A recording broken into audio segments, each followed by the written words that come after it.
The correct sequence, write the following in the correct sequence എന്നാണ് ചോദിച്ചിരിക്കുന്നത്. Franklin D Roosevelt, അതുപോലെ തന്നെ the first meeting of the constitution assembly in India, new deal legislation in USA, the Maastricht Treaty in Europe, merger of Baltic States into Soviet Union. ഇതിനകത്ത് answer ഏതാണെന്നുള്ളതാണ് നമുക്ക് നോക്കേണ്ടത്. Question number 20-ാമത്തേതാണ്. 20-ാമത്തെ question answer വരുന്നത് B ആണ്. Code B. Sequence വരുന്നത് 4, 2, 1, 3 ആണ്. 4 ഒന്നാമത്തേത് അത് സീക്വൻസിൽ ആദ്യം വരുന്നത് ഇൻവെർജർ of Baltic state into Soviet Union ആണ് ആദ്യം വരുന്നത്. സെക്കൻഡ് പിന്നെ അടുത്തത് സെക്കൻഡാണ്. സെക്കൻഡ് വരുന്നത് new deal legislation USA. First Franklin D Roosevelt. അടുത്തത് Franklin D Roosevelt president of USA ആയതായിരിക്കണം ആ സീക്വൻസ് വരുന്നത്. അവസാനത്തെ ഇത് വരുന്നത് മൂന്നാമത്തേതായ മാസ്ട്രിക്റ്റ് ട്രീറ്റി ഇൻ യൂറോപ്പ്. അടുത്ത 21-ാമത്തെ ചോദ്യം. Which of the following statement correct about the vice president of India? Vice president of ഇന്ത്യയെ സംബന്ധിച്ചിടത്തോളം, ഉപരാഷ്ട്രയെ സംബന്ധിച്ചിടത്തോളം ഏതാണ് കറക്റ്റ്? ഇലക്റ്റഡ് ബൈ രാജ്യസഭ, അത് ശരിയല്ല. രാജ്യസഭയും ലോക്സഭയും ചേർന്നിട്ടാണ് ഉപരാഷ്ട്രപതി തിരഞ്ഞെടുക്കുന്നത്. അടുത്തത് X officio chairman of Rajya Sabha, അത് ശരിയാണ്, അത് കറക്റ്റാണ്. അടുത്ത രണ്ടെണ്ണം തെറ്റാവാനാണ് സാധ്യത. ഇലക്റ്റഡ് ഫോർ 4 ഇയർ ടൈം, അത് ശരിയല്ല, കാരണം 5 വർഷത്തേക്കാണ് തിരഞ്ഞെടുക്കുന്നത്. Presides over the joint session of the 2 houses of parliament, അതും ശരിയല്ല, കാരണം സ്പീക്കറാണ് joint session of the 2 houses of parliament preside over ചെയ്യുന്നത്. അപ്പം ഉത്തരം ex officio chairman of Rajya Sabha, answer B.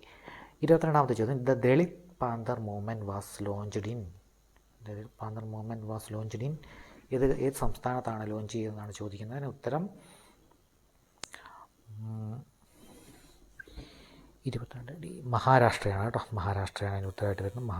മഹാരാഷ്ട്രയിലാണ് Dalit movement join ചെയ്തത്.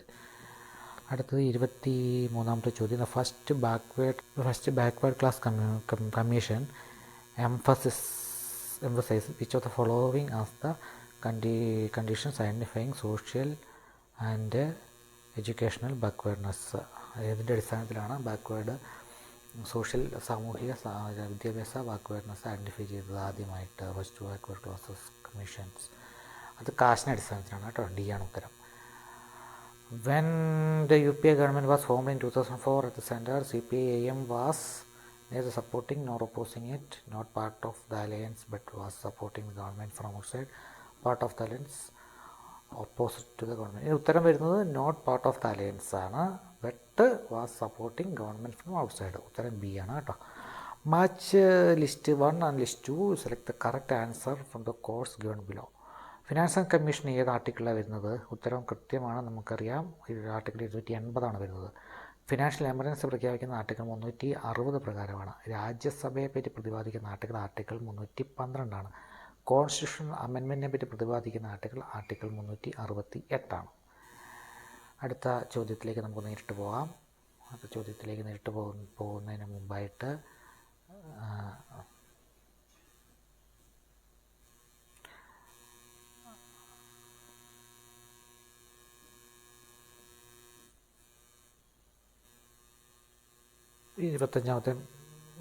ഇരുപത്താറാമത്തെ ചോദ്യമാണ്.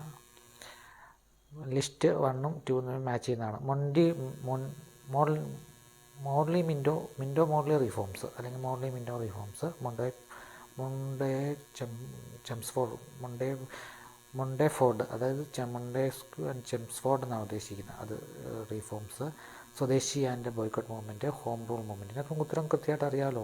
ചെംസ്ഫോർഡ് റിഫോം നടന്നത് 1919. മിൻറ്റോ മോർലി നടന്നത് 1909 അറിയാം. പിന്നെ നമുക്ക് ആ ഉത്തരത്തിനകത്തുള്ളൂ എന്ന് പറഞ്ഞാൽ കോഡ് നോക്കിയാൽ മതി. കോഡിനകത്ത് ഇപ്പം ബി വരുന്നത് 1 വരുന്നുണ്ടോ? ബി 1 വരുന്ന 2 ഉണ്ട്, ഓപ്ഷൻ ബിയും ഓപ്ഷൻ ഡിയും. അപ്പോൾ അതിനകത്ത് അടുത്തത് നമുക്ക് നോക്കാം. Minto Morley reforms 1909. 2 വരുന്നത് നോക്കൂ, ബിക്കാണ് ആൻസർ. ബി ആണ് കേട്ടോ ആൻസർ.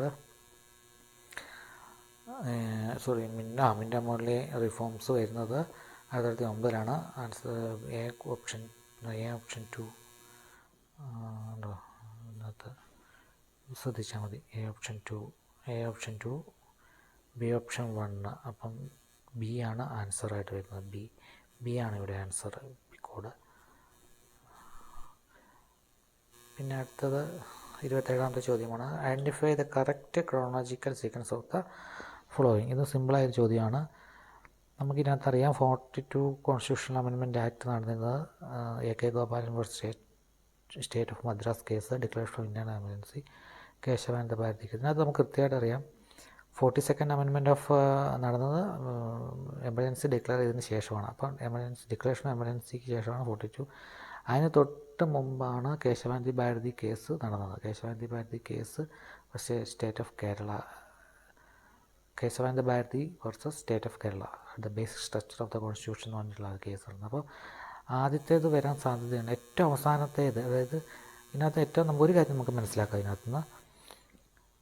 ഈ 4 ഓപ്ഷനകത്ത് ഏറ്റവും ലാസ്റ്റ് നടന്നത് നമുക്ക് കൃത്യമായിട്ട് അറിയാം. ഏറ്റവും ലാസ്റ്റ് നടന്നത് 42nd കോൺസ്റ്റിറ്റ്യൂഷൻ അമെൻമെൻ്റ് ആണ്. അതിന് തൊട്ട് മുമ്പ് നടന്നത് ഡിക്ലറേഷൻ ഓഫ് എമർജൻസിയാണ്. അപ്പോൾ 3ഉം 1 പറഞ്ഞ ഓപ്ഷൻ വരുന്നുണ്ടോ? സി ആണ്. ഓപ്ഷൻ സി ആണ് 3ഉം 1ഉം വരുന്നത്, ലാസ്റ്റ് ഓപ്ഷൻ. സെക്കൻഡും ഫോറും ആണ് എ.കെ. ഗോപാലൻ കേസും കേശവാനന്ദ ഭാരതി കേസും, പിന്നെ ഇന്റേണൽ എമർജൻസി നടന്നു. അവസാനം 42nd അമെൻമെൻറ്റ് നടന്നു. അപ്പം നമുക്ക് ഈ ഓപ്ഷനകത്ത് നോക്കിയിട്ട് 3ഉം 1ഉം വരുന്നത് ഒറ്റ ഓപ്ഷനേ ഉള്ളൂ. അപ്പോൾ തന്നെ കണ്ണും പൂട്ടി നമുക്കത് അതിനകത്തേക്കാണ് സി ഓപ്ഷൻ ആൻസർ ചെയ്യാനായിട്ട് സാധിക്കും. കാരണം വളരെ കൃത്യമാണ് അതിനകത്ത് ഓപ്ഷൻ നോക്കിയിട്ട് നമുക്ക് ഉത്തരങ്ങൾ കണ്ടെത്താൻ പറ്റുമെന്നുള്ളത്. അടുത്ത 28ാമത്തെ ചോദ്യമാണ്. 28ാമത്തെ ചോദ്യത്തിന് identify the correct chronological sequence in which the following become the prime minister of India. ഇതും വളരെ സിമ്പിളായൊരു ചോദ്യമാണ്. നമുക്കിതിനകത്ത് കാണാൻ പറ്റും. ഇതിനകത്ത് ലാൽ ബഹദൂർ ശാസ്ത്രിക്ക് ആണ് ഏറ്റവും ആദ്യം ഉണ്ടായത്. നമുക്ക് പ്രധാനമന്ത്രിയായിരുന്നു കൃത്യമായിട്ട് അറിയാം. കാരണം ആദ്യം ജവഹർലാൽ നെഹ്റു, അതിനുശേഷം ഗുൽസാനന്ദ, അതിനുശേഷം വന്നതാണ് ലാൽ ബഹദൂർ ശാസ്ത്രി. അപ്പോൾ ലാൽ ബഹദൂർ ശാസ്ത്രിക്ക് മുമ്പുള്ള ജവഹർലാൽ നെഹ്റുവോ ഗുൽസാനന്ദയോ ഓപ്ഷൻ അതില്ല. അതുകൊണ്ട് ഒന്നാമത്തെ ഓപ്ഷനാണ്. മൂന്നാമത്തെ ഓപ്ഷൻ ആദ്യം വരുന്ന അത് ഒറ്റ ഓപ്ഷൻ മാത്രമേ കാണുന്നുള്ളൂ. പിന്നെ ഒന്നും നോക്കേണ്ട ആവശ്യമില്ല. ബി ഓപ്ഷൻ നമുക്ക് ഈസിയായിട്ട് ടിക്ക് ചെയ്യാനായിട്ട് സാധിക്കും.